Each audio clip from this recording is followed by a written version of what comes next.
باسم الحي العظيم.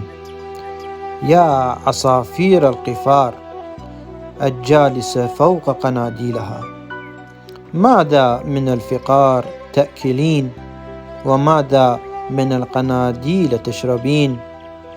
وبماذا في طريقك تتزودين؟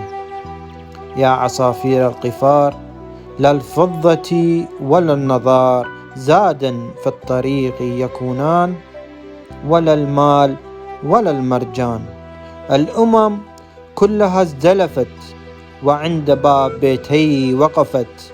قل لنا يا ابن الحياة حين نغادر هذا الضيق، ماذا يكون زادنا في الطريق؟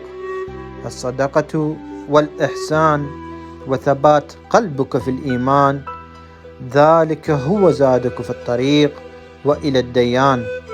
والحي الناصر والحي مزكى.